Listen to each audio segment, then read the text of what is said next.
Buenas tardes a todas y a todos. Buenos días a todas y a todos. Gracias por conectarse a la sesión del día de hoy. Les voy a dar unas reglas básicas de convivencia, que son las que siempre doy al inicio de la sesión, que es una cuestión que tenemos que decir. Este es un lugar de respeto y de aprendizaje colectivo y por tanto hay que seguir ciertas normas de convivencia pueden intervenir al final de la sesión de la doctora Palomino, pero siempre yo les voy a dar la palabra y entonces ustedes pueden pedir la participación usando un emoticon abajo, prendiendo su cámara y levantando la mano. Hay que dirigirse siempre con respeto a quienes estamos compartiendo el aula y si alguien interrumpe o se considera que está haciendo una actividad que no cumple con estas normas de convivencia, puede ser retirado del aula. Entonces, una vez dado estas reglas, pues bienvenidos a la cuarta sesión del seminario Ciudad Habitable para Todas y Todos, que este año trata sobre violencia infraestructural. ¿Qué es la violencia infraestructural? Ya lo hemos visto a lo largo de estas sesiones. Iniciamos con una sesión por parte de la doctora Claudia Zamorano, que habló del concepto de violencia infraestructural, haciendo énfasis en el tema de violencia y viendo cómo es un concepto que se construye desde la antropología. Y viendo cómo íbamos a problematizar que si se puede hablar o no de violencia infraestructural en nuestros contextos, que tanto aporta al estudio de la ciudad desde la perspectiva feminista y de género. Luego pasamos por un análisis de la violencia, de la arquitectura hostil, que marca los conceptos para analizar la ciudad desde estas categorías que ya se han manejado mucho desde arquitectura hostil. Y después tuvimos una sesión con esta Paula Soto, que entonces retomó el concepto de violencia infraestructural desde la teoría feminista, hablando de las violencias, de cómo hay una concatenación de violencias, como que muchas veces se manifiestan de forma cotidiana, que esto lleva a un desgaste y que el desgaste en la población es diferenciado. Hay personas que son más vulnerables que otras a la violencia que se sufre en las ciudades y esto tiene muchas veces un patrón de género, pero también con un enfoque interseccional tiene un patrón que tiene que ver con la edad, con el origen étnico, con dónde vivimos, si en el centro o en la periferia de las ciudades, si somos un cuerpo capaz, ¿no? O si somos un cuerpo que tiene cierta discapacidad y entonces necesitamos otro tipo de infraestructuras que no son las que actualmente se implementan. Y entonces, uno de los temas que viene permeando todo esto es cómo en las ciudades se da el mantenimiento, se gestionan los presupuestos, se decide cómo se va a priorizar una infraestructura sobre otra y qué instancias se van a hacer responsables de estos elementos urbanos. Y para hablar de este tema, invitamos a una experta, que es la doctora Margarita Palomino Guerrero. Entonces, voy a leer su semblanza brevemente porque ella nos hizo un espacio en la agenda, que además es muy apretada, entonces vamos a intentar respetar este tiempo. La doctora Margarita Palomino Guerrero es licenciada, maestra y doctora en Derecho por la Facultad de Derecho de la UNAM, bueno, por la UNAM.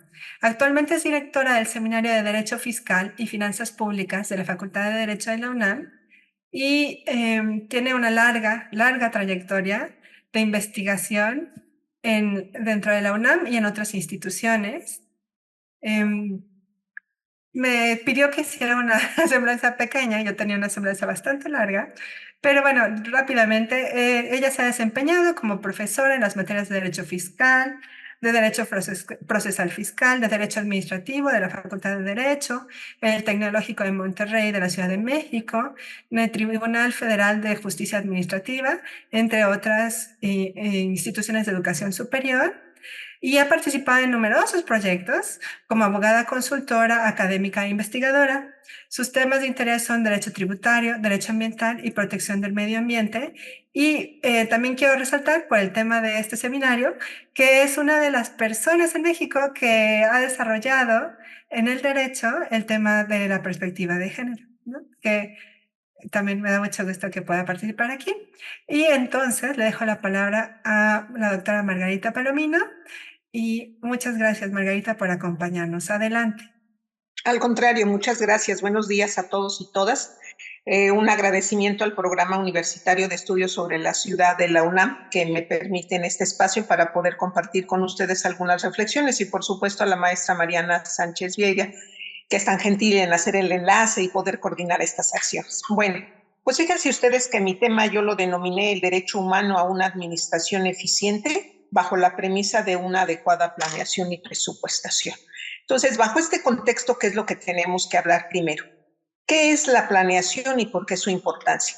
Bueno, recuerden que mi enfoque va a ser totalmente jurídico y que al fin lo que yo pretendo acreditar es que efectivamente se está violentando un derecho humano y que además este derecho humano se puede hacer valer, defender ante las instancias jurisdiccionales. En el caso de la Ciudad de México tenemos un gran avance. La propia Constitución establece el derecho humano a una administración eficiente. Entonces vamos a hacer este hilo conductor para llegar hasta acreditar que efectivamente es un derecho fundamental y que se está vulnerando en los casos en que la autoridad, y cuando hablo de autoridad no solamente me refiero a la autoridad administrativa, la Constitución, nuestra Constitución Federal, establece claramente que es responsabilidad del Estado, y el Estado comprende el poder ejecutivo, legislativo y judicial. Los tres órdenes son los que son responsables y, por supuesto, en los tres niveles de gobierno: federal, estatal y municipal. Y en el caso de la Ciudad de México, con sus respectivas alcaldías. Bueno, ¿qué es la planeación? La planeación, de acuerdo a lo que establece la ley de planeación, es la transformación de la realidad social en función de sus principios plasmados en la Constitución. Y en la Constitución precisamente se plasma en el artículo 4 el que tenemos derecho a una vida digna, el que tenemos derecho a desarrollarnos ampliamente, a tener un ambiente sano. Esto implica necesariamente que el Estado debe de brindar esa infraestructura. ¿Y por qué el Estado? Porque el fin último del Estado es satisfacer las necesidades de la colectividad y lograr el bien común. Pero la pregunta que se establece es: ¿y cómo vamos a lograr obtener recursos públicos para que se ejerzan en función de toda esta infraestructura?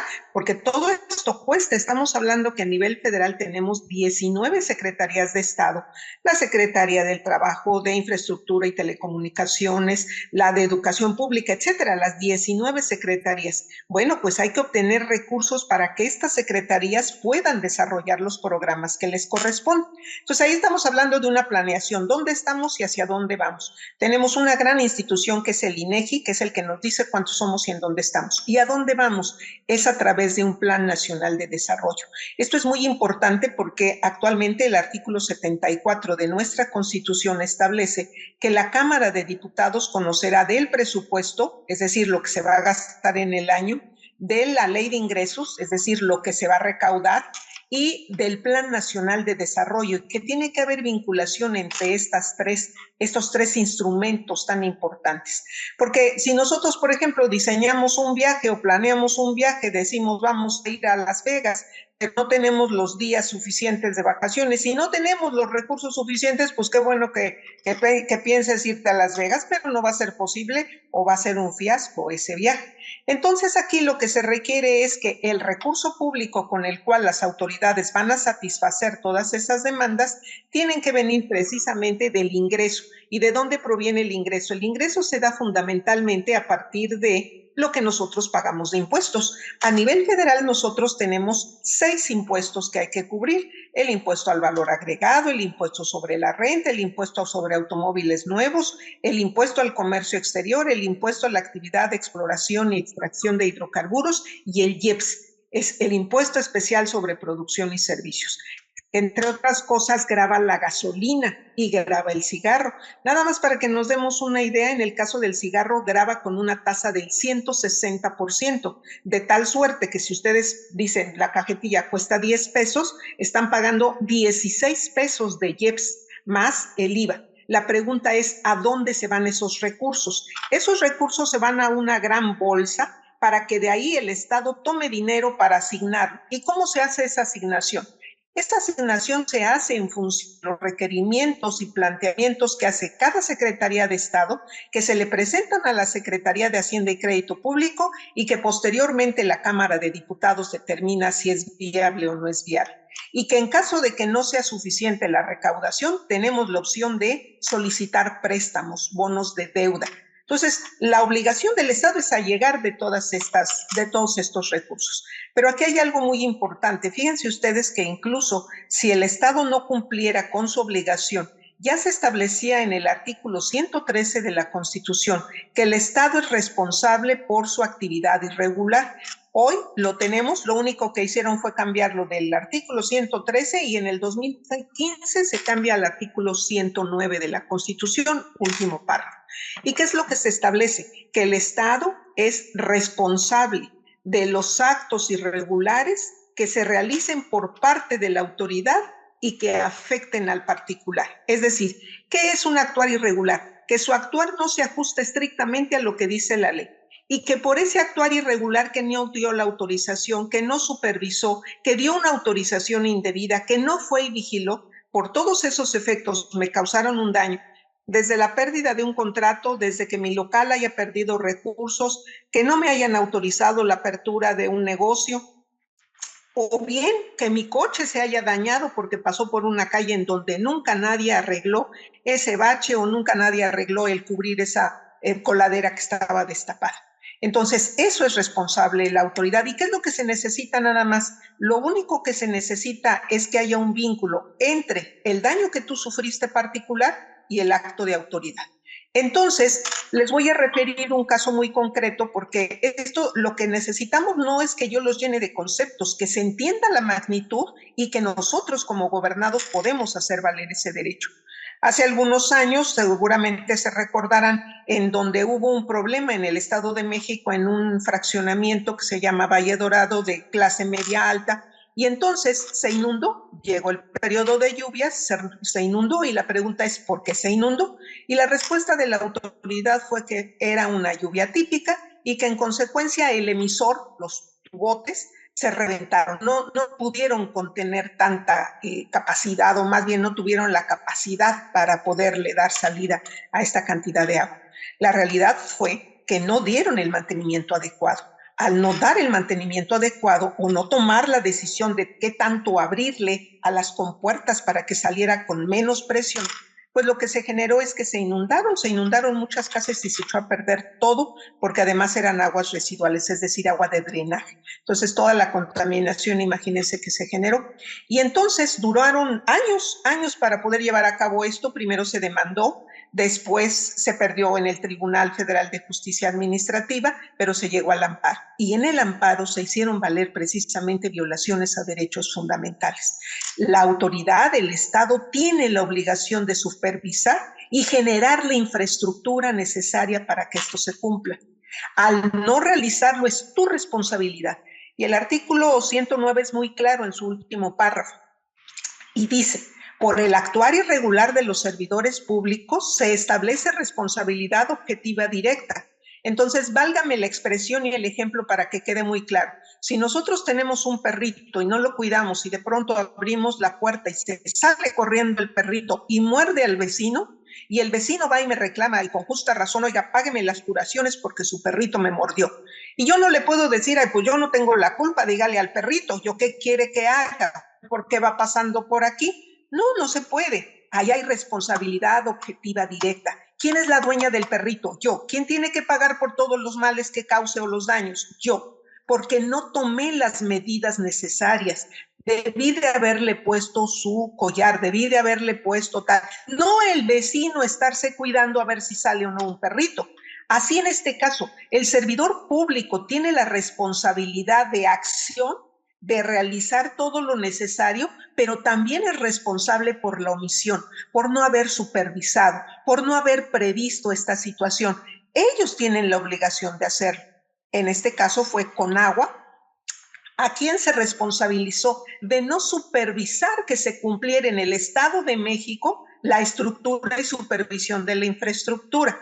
Entonces, derivado de todo esto, finalmente, ya que se llevó a juicio y que se resolvió, Afortunadamente, nuestros tribunales resolvieron conforme a derecho y a través de la resolución 508, es ejecutoria de amparo 508 diagonal 2012, se resolvió que el Estado es responsable y que en consecuencia tenía que indemnizar. Y esto es muy importante. Si el Estado, si los servidores públicos actúan de manera irregular, es decir, no se ajustan a lo que dice la norma, nosotros, los gobernados, tenemos derecho a pedir una indemnización. Y esa indemnización se le pide directamente a esa institución que no hizo su trabajo, no al funcionario, a la institución, porque aquí el que tiene que responder es el Estado. A lo mejor ese funcionario no sabía, faltó, fue indolente, no nos interesa. El que tiene que responderme es el Estado. Se presenta la demanda, finalmente se resuelve que es favorable para los particulares y se les indemniza por todos los daños que se les causó. Obviamente la pregunta es, ¿y podría ser también una demanda procedente por daño moral? Nos asustamos, hubo un problema, se desestabilizó la familia, tuvimos que irnos a vivir a otro lado. Claro que se puede pedir también la indemnización por daño moral. Esto es muy importante. Y fíjense que hay otro detalle. ¿Cuál es el fundamento para yo hacer valer que me indemnice por el actuar irregular de la autoridad?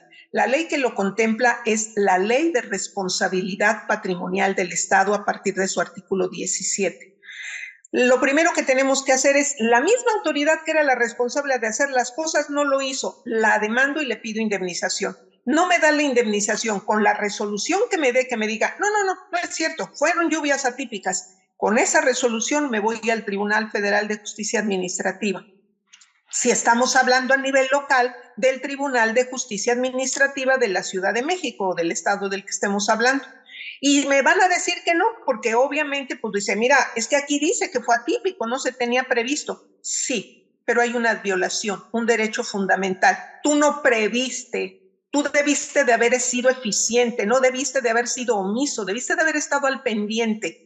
Como no estuviste al pendiente, la responsabilidad también es por omisión. Y también me tienes que indemnizar por omisión. ¿Por qué no mandaste construir? ¿Por qué no mandaste dragar? ¿Por qué no le diste mantenimiento para que esto no sucediera? Esa es tu responsabilidad y en consecuencia tienes que indemnizar. Aquí nada más hay algo muy importante y recuérdenlo siempre, no importa que sea a nivel federal o a nivel local. Cuando ustedes pidan indemnización tienen que señalar cuánto. No se vale que le digan al tribunal y te pido que me indemnices. La sentencia va a resolver que se le indemnice. Y ustedes van a decir, pero ¿cuánto me va a pagar? Tú no lo pediste. Y nada que ustedes no soliciten, el tribunal les puede conceder. Entonces, ¿qué hay que señalar? Vengo a solicitar la indemnización por los daños que el actuar irregular de la autoridad causó, dañando el refrigerador, la sala, la casa, el coche, todo el daño moral que les causó, que asciende a 4 millones de pesos o a 5 millones, lo que ustedes consideren que han sido afectados. El Estado, en consecuencia, tendrá que indemnizar, siempre y cuando nosotros hayamos demostrado que hay una relación. Es lo único. Por no haber hecho la autoridad esto me afecta. Y con eso es más que suficiente. Y no son pocos los casos en donde se refiere que la autoridad tiene que dar cumplimiento e inclusive por la omisión. Por mucho tiempo se argumentaba, en este caso que les comento de Valle Dorado, bueno, sí, pero es que la ley de responsabilidad patrimonial dice que debemos de pagar por el acto que se haya hecho mal. Aquí no hicimos nada, pues ese es el problema, fuiste omiso. En consecuencia, tienes que pagar. Y bueno, pues finalmente sí se pagó, sí se cubrieron los daños. Y entonces lo que nos debe de quedar muy claro es, la indemnización puede ser por acción o omisión de la autoridad. El fundamento constitucional a nivel federal es el último párrafo del artículo 109 de nuestra Constitución. Y en nuestra Constitución de la Ciudad de México ya se contempla el derecho específicamente a una administración eficiente. Pero si alguien les dijera, no es cierto, no tiene la autoridad la responsabilidad de indemnizar, el artículo 113 de la Constitución establece claramente que hay responsabilidad de los servidores públicos, las obligaciones que tiene, pero además algo muy importante, establece que su actuar debe de ser eficiente. Y la ineficiencia es que no hagas lo que te corresponde. Por eso es muy importante que tengamos claro que cuando un servidor público acepta el cargo, pero no tiene el perfil, no conoce de la materia, eso es corrupción. Y eso es responsabilidad para el Estado. ¿Por qué contratas a una persona que no tiene el perfil adecuado? Hay otra cosa muy interesante que a mí me interesaría comentarles, que es todo lo que tenga que ver con protección al medio ambiente, todo lo que tenga que ver con pro natura, es fundamental que dentro de los argumentos que ustedes señalen o viertan, señalen también la convencionalidad, es decir, hacer valer acuerdos o tratados internacionales. Y un acuerdo que ya firmó México, que ya ratificó, se publicó en el Diario Oficial de la Federación y genera efectos vinculantes, es obligatoria su aplicación, es el Acuerdo de Escazú, en donde señala que en caso de duda aplica el principio pro natura. No tengo los elementos suficientes, pero hay un indicio de que puedo dañar a la naturaleza, protege a la naturaleza. Entonces esto es muy importante porque finalmente a veces se toman decisiones que dicen, pero no va a dañar, el hecho de que quitemos árboles, el hecho de que hagamos tal actividad no daña, sí, sí daña. Con el simple hecho de que haya la presunción de que lo puedes afectar, podemos invocarlo y se tiene que aplicar. Entonces, la otra cuestión importante es que quiero que conozcan que sí podemos hacer valer ese derecho, aunque no tengamos nada que ver, aunque nosotros no vivamos ahí, pasamos nada más por ahí, procede en este caso el amparo. El amparo procede cuando me dañan directamente, cuando estoy recibiendo la afectación. Ese se llama amparo cuando hago valer el interés jurídico, pero también puedo hacer valer el amparo, interponer el amparo por interés legítimo. No soy la titular, no soy la dueña, pero sí me afecta y vengo a hacer valer mi derecho.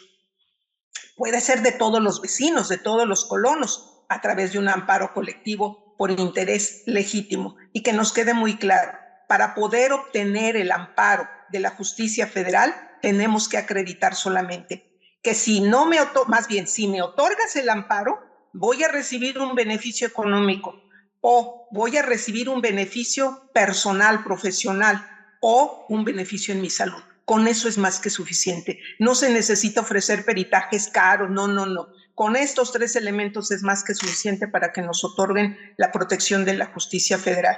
Y para cerrar, yo les señalaría, yo titulé la participación como el derecho humano a una administración eficiente bajo la premisa de una adecuada planeación y presupuestación.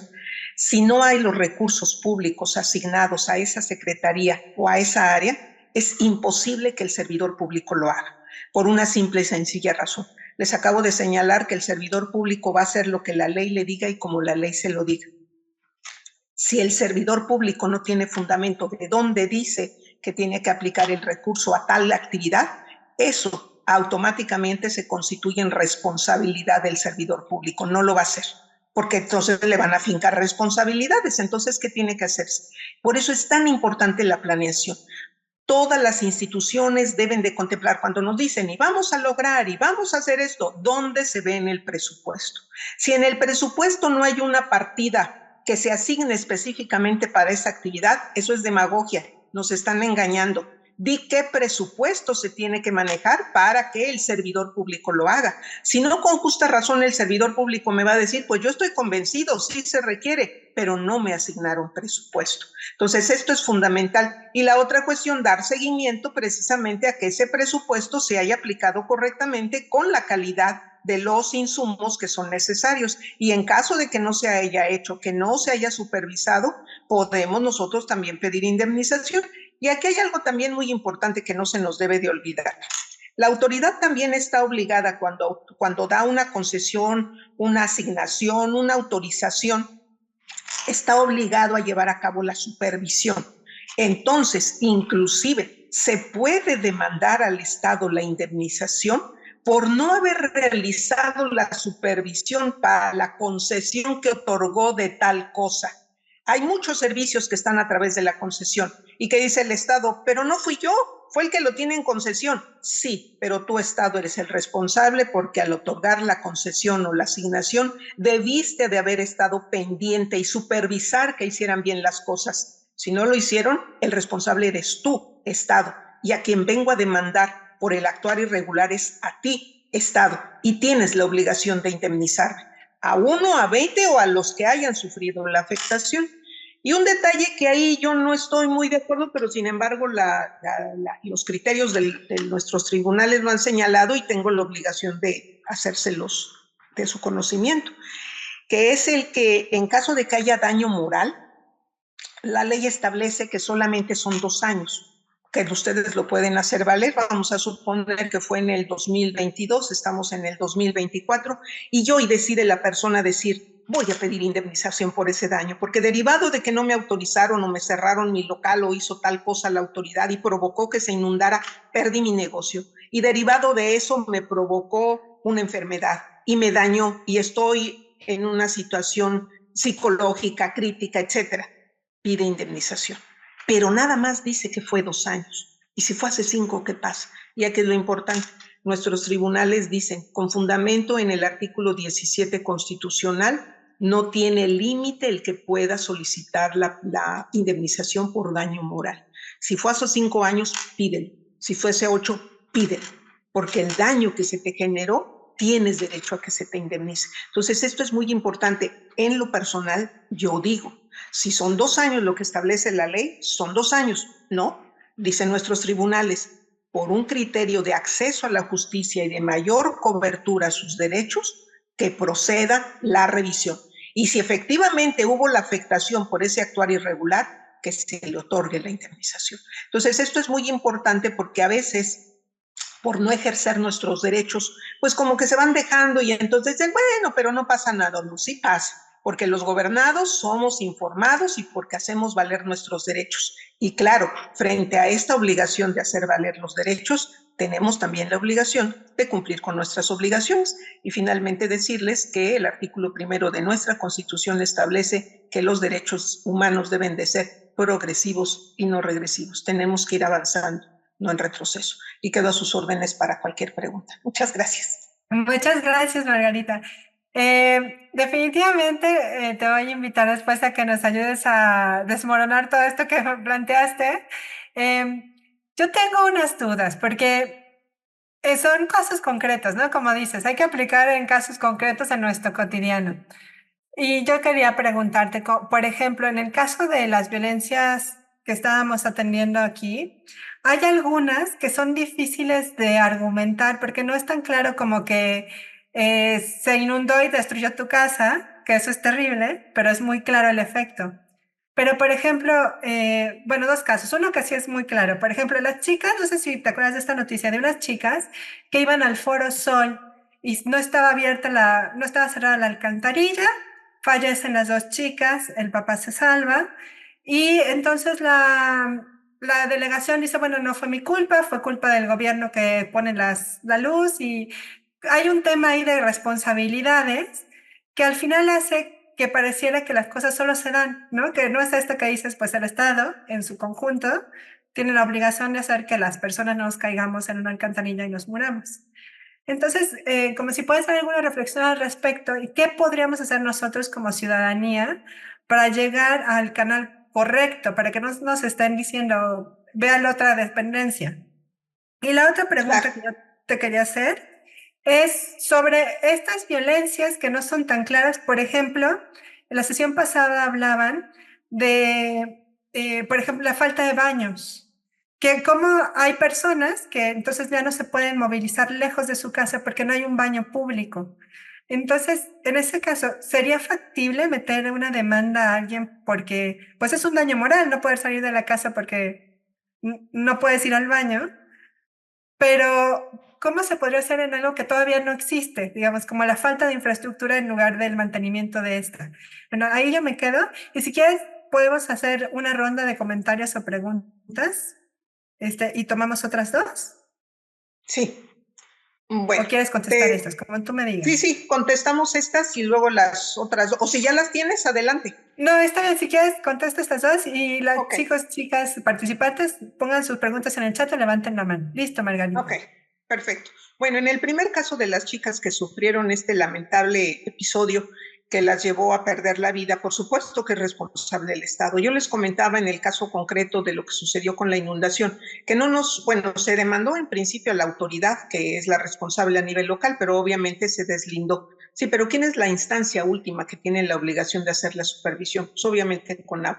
Entonces, en este caso, ¿quién es la que es responsable de generar o de ver que se cumpla con la infraestructura para todo lo que es las aguas residuales? Es lo mismo. hay que demandar. Y en este caso podríamos obtener, por supuesto que sí. ¿Y podría ser únicamente los familiares de las chicas? Bueno, en primera instancia son los que tienen el derecho directo, pero también la ciudadanía, porque hoy fueron estas chicas, pero el día de mañana puede suceder en ese lugar o en cualquier otro lugar. Además de la falta de mantenimiento por todos los llamados socavones que se han estado generando. Entonces, sí, hay la responsabilidad. Y dos, si nosotros a nivel de discurso político estamos diciendo que no hay problema que vengan los migrantes, que aquí los recibimos, tienes que generar la infraestructura y no puedes dañar a la sociedad generándole problemas, por ejemplo, que defequen en las calles o las necesidades de las personas con capacidades diferentes que al trasladarse a su médico o a algún otro lugar tienen necesidad de pasar a un sanitario y no los hay. Debes de brindar los elementos necesarios, Estado. Tenemos que ir progresando, tenemos que ir avanzando. En consecuencia, la pregunta es ¿qué tendríamos que hacer? Bueno, lo primero que hay que hacer es señalarle a la autoridad que se requieren, en qué zonas y bajo qué criterio. Y posteriormente, si es que la autoridad administrativa no sé, no tengo, no puedo, no quiero, entonces seguir con la otra instancia que es el amparo. Están violentando nuestros derechos. Sí, sí se puede hacer valer. Precisamente lo que se busca en el presupuesto es que sea participativo, que la propia ciudadanía, que es la que está al pendiente, que ve las necesidades y afronta los problemas, pueda señalarlo y pueda decir, aquí lo que hace falta es un semáforo, aquí lo que hace falta es un tope, aquí lo que hace falta es una luminaria, porque es muy oscuro y las chicas cuando bajan del camión para trasladarse a su casa o van muy temprano a la escuela, están en riesgo. Sí, pero hay una condición, hay que hacerlo saber. No nada más en una manifestación, hay que hacerlo saber a través de un escrito. Promovámoslo en la comunidad. No nos contestaron, se configura lo que se llama negativa ficta. Me está negando el derecho del 8º constitucional, derecho de petición. 2, me contesta y dice que lo vas a llevar a cabo, que se va a celebrar o que no hay presupuesto. Es tu responsabilidad de Estado contemplarlo y realizarlo. Y en caso de que no lo haga, entonces estás teniendo una administración ineficiente. Porque yo no te estoy pidiendo que tengamos, no sé, cosas de lujo que no requerimos. Es lo mínimo indispensable. Uno, las lumbreras o la luz, las luminarias para que puedan transitar libremente y haya o no se dé violencia de género, porque además la violencia no solamente es para las chicas, también es para los chicos. Y la otra, la necesidad de sanitarios porque es el traslado o el trayecto para un hospital, para el metro, para lo que sea. Entonces, sí, sí es necesario, pero ahí también la responsabilidad de la sociedad es manifestarlo y decir, aquí lo que hace falta es esto. Aquí lo que necesitamos es estar, y además con las condiciones adecuadas, porque tampoco vamos a hablar de que nos van a poner baños públicos, de esos de plástico, que son momentáneos, que se olvidan de ellos, porque después se convierte en un foco de infección. Entonces, tiene que ser congruente, su responsabilidad del Estado es allegarnos todo lo necesario para satisfacer nuestras necesidades. Y en el caso de hacerlo valer para personas de la tercera edad, o personas discapacitadas es fundamental, porque recordemos que ya nuestra Corte ha señalado que además de que estás violentando los derechos del gobernado, pero puedes además violentar los derechos de las personas de la tercera edad, pero además las personas marginadas, eso estás violentando una categoría sospechosa. Tiene que resolverse, intervenirse, pero de una manera interseccional. Conocer, identificar y resolverlo. Por supuesto que pueden ser responsables, pero efectivamente, como has manifestado, estimada Mariana, esto valdría la pena desglosarlo para señalar cuál es ese procedimiento y cuál es la ruta a seguir para que todos nuestros amigos sean los vasos comunicantes para todas las demás grupos o asociaciones y que pueda permear esto. La mejor mecánica para que el Estado funcione con sus responsabilidades es haciéndole ver sus derechos. Muchas gracias, Margarita. Hay dos preguntas. Ya sé que ya te tienes que ir, entonces si quieres estas dos y nos despedimos. Si quieres me las lees y yo con gusto les hago un comentario y luego por correo. Perfecto. Una es, ¿recomienda que este tipo de solicitudes se hagan en colectivo? Es decir, con varias firmas, o que existan varias solicitudes individuales para que sea atendido. Y la otra pregunta es si existen herramientas para hacer llegar la justicia o que facilite el acceso a la justicia para quienes no tienen tiempo, conocimiento o recursos para demandar o ponerse a litigar. Hablando de casos como el que mencionaba yo hace rato, de las personas que les falta infraestructura, estas personas vulnerables, ¿no? Y finalmente, ¿qué pasa con las denuncias Muy bien. ciudadanas que tardan tanto en ser atendidas? Aquí cerramos la ronda de preguntas Muy y bien. te dejo la palabra. Muy bien, pues cómo no. Claro que se puede hacer valer, claro que hay las instancias, es necesario que firmen todos, no puede haber un representante de todos los de la colonia, no es necesario que presenten todas las firmas, sino solamente señalar que en representación de la colonia o de la asociación de vecinos o de colonos de tal comunidad que representan 20,000 o 10,000 o 5, que se hace la refirma de la representación, o bien, como ustedes dicen, recolectamos las firmas de todos los vecinos para plantearlo en un solo documento. Tiene mayor fuerza que si lo hacemos cada quien de manera aislada, entonces sí se puede hacer valer. ¿Qué pasa cuando no contamos con los recursos? Hay instituciones que de manera pro bono están participando en esto, está la Defensoría de Oficio, y por otra parte, pues lo que requerimos es únicamente que se acerquen para hacer valer este derecho. Yo ahí lo que les ofrezco es compartirles un artículo que escribí precisamente acerca de esto, cómo lo podemos hacer, para que de manera muy clara y sencilla tengamos la ruta que tenemos que seguir. Y la otra cuestión va en relación a esto. ¿Tenemos el medio? ¿Tenemos el mecanismo? Sí tenemos el medio, tenemos los mecanismos. Desafortunadamente, la falta de conocimiento es lo que nos limita, pero esto es nuestra obligación. Nosotros que tenemos acceso a estos espacios de reflexión, compartirlo para que la gente sepa que sí lo puede hacer valer. Y dice, pero es que hay ocasiones en que se tardan mucho en darnos respuesta. Eso es una violación al artículo 8 constitucional. Tiene la obligación de respondernos. Y como no nos está respondiendo en tiempo y forma, también podemos pedir una indemnización y buscar que se sancione a ese servidor público, que será que tenga mucho trabajo, será lo que sea, pero es su obligación darnos respuesta a nuestras peticiones. Es un derecho constitucional, no lo puede dejar de lado. Entonces sí hay los mecanismos. Yo lo que ofrezco es compartirles 2 artículos, uno para el procedimiento de la indemnización y 2, ¿qué pasa cuando no me dan respuesta a una solicitud? O inclusive, fíjense ustedes, ¿qué pasa cuando un candidato o un servidor público se compromete públicamente a llevar a cabo una determinada obra y luego vamos y le decimos y nos dice, ay, pues, ¿qué creen? Que no hay presupuesto. Tú te comprometiste, es tu responsabilidad y en caso de que no lo hagas, tienes que indemnizar. ¿A quién? A la comunidad que está siendo afectada. Sí se puede hacer valer. Entonces, con mucho gusto yo les comparto estos 2 documentos a través de la maestra Mariana. Yo les agradezco infinitamente su tiempo para poderme escuchar. Espero que les haya llamado a la reflexión y que pronto podamos coincidir en otro espacio para seguir platicando de esto. Muchísimas gracias a todos. Muchas gracias, Margarita, y muchas gracias a todos por estar en la sesión. Esta fue una sesión breve porque la doctora Palomino tiene otra actividad a la que tiene que conectarse. Entonces, pues muchas gracias, nos despedimos y quien se quiere quedar a los grupos de reflexión, ahorita vamos a hacer una actividad para reflexionar sobre esta labor, bueno, esta tarea que nos pone la doctora Palomino de poner en práctica su conocimiento. Gracias, Margarita, Hasta luego. Bye.